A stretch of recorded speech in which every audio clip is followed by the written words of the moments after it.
The line at Holloway's Market was moving at a snail's pace, but Walter Hayes didn't mind. 72 years old, his bones ached. Sure, but patience had become second nature after a lifetime of work. He stood there in his faded tan jacket, a jacket he had worn so long, it had molded itself to his shape like an old friend. To him, it was comfort. To Officer Brad Keller, who had just strutted in, it was something else entirely, an excuse to size up an elderly black man as weak, slow, and disposable. Move it along.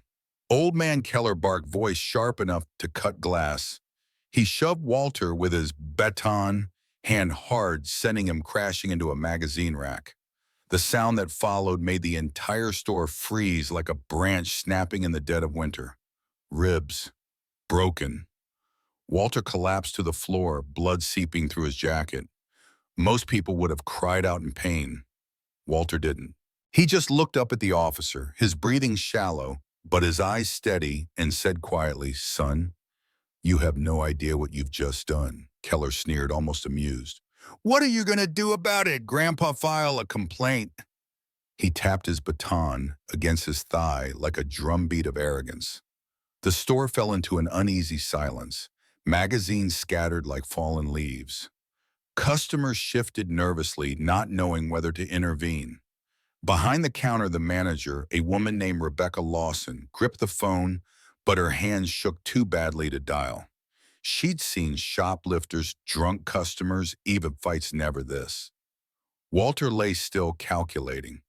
Pain radiated from his chest with every breath, but his mind was sharp as ever. He had spent 3 decades chasing down corrupt lawmen, dismantling their protection rackets, watching them trade lies like currency. He never thought he'd become one of their victims.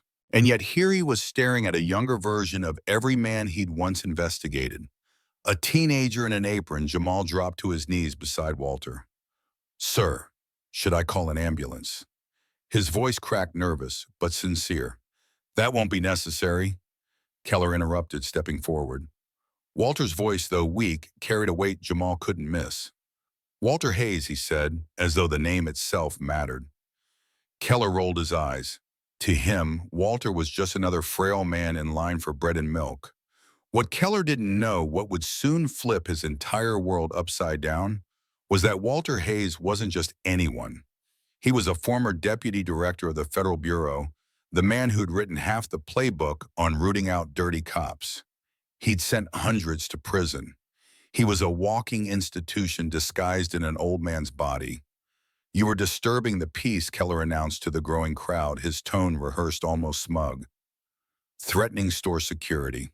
I had to use necessary force." Walter almost laughed, though it hurt too much. Necessary force, the words he'd read in thousands of falsified reports. The magic excuse that turned brutality into public safety. He looked at the cane lying 3 feet away, knocked aside when he was shoved. "With what, my walking stick?" Keller's jaw tightened. "Weapons come in all forms. A cane can be deadly in the wrong hands." The crowd stirred. Mrs. Jenkins, 75, clutching her grocery bag, spoke up. "That man held the door for me. He didn't threaten a soul. The only danger here is you." Phones appeared. Students, parents, retirees, everyone began recording. Keller's smirk faltered. "No phones.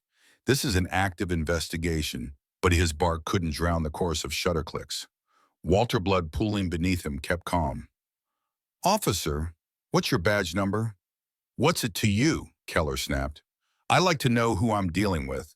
His eyes narrowed. "You're dealing with the law, old man, and the law says you assaulted me." The audacity almost drew a laugh from the bystanders. Walter tilted his head. "Assaulted you with broken ribs, with my cane." The officer leaned closer, voice low and full of venom. "It's your word against mine." "Guess who they believe?" Walter coughed, winced, then whispered. "They believe the truth once it's all on record." Rebecca, still trembling behind the counter, finally found her voice. "I saw what happened. And there are cameras, officer.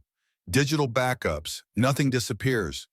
For the first time, Keller's face betrayed a flicker of doubt. By the time the ambulance sirens wailed outside, Walter's body was failing, but his mind was working overtime. He whispered to Jamal, "Save everything." The boy nodded, clutching his phone like a lifeline. At St. Luke's Hospital, Dr. Michael Trent examined Walter. 3 fractured ribs, internal bleeding. These injuries, they don't happen from a stumble. This was blunt force trauma. Walter's reply was steady, almost detached. Then document the truth. Across town, Keller sat in a dim bar, bragging to anyone who'd listen. His story had already shifted. Walter was swinging his cane like a sword, aggressive, threatening. Laughter filled the room. But one detective, Carla Monroe, didn't laugh. She'd heard Keller's stories before. They always smelled rotten. Meanwhile, Jamal uploaded his shaky video. Within hours, it spread like wildfire. Hashtag justice for Walter. Millions of views by morning. Outrage was pouring in faster than Keller could spin his lies. But the most dangerous call of all happened quietly. Dr. Trent, suspicious of Walter's knowledge, phoned his brother, a federal agent. When the name Walter Hayes came up, silence filled the line. Then protect him. That man is legend. By dawn, the Bureau's quarters were lit up like Christmas. Deputy Director Aaron Maddox, mentored years ago by Walter himself, activated a task force. Someone put Walter Hayes in the hospital. Then we end every career connected to it. The investigation spread fast: financial audits, personnel files, disciplinary records. Keller wasn't just a bad apple. He was part of a tree rooted in rot. Complaints buried evidence, tampered, minorities targeted. And now, thanks to one shove in a grocery store, of it was unraveling. From his hospital bed, Walter gave a statement like the seasoned investigator he was. Calm, precise, surgical. "This isn't about me," he told Agent Monroe. "It's about every black elder shoved, beaten, silenced, because someone thought a badge made them untouchable." While Keller drank himself into false confidence, federal agents mapped his every move. They watched as he tried to stash files in a storage unit, as he whispered to fellow officers about covering tracks. Every step dug his grave deeper. Chief Dalton Voss, Keller's boss, panicked in meetings with the mayor. "It'll blow over," he claimed. But when the mayor slid a classified file across the desk, Walter Hayes, former deputy director, author of Federal Corruption Protocols, Voss went pale.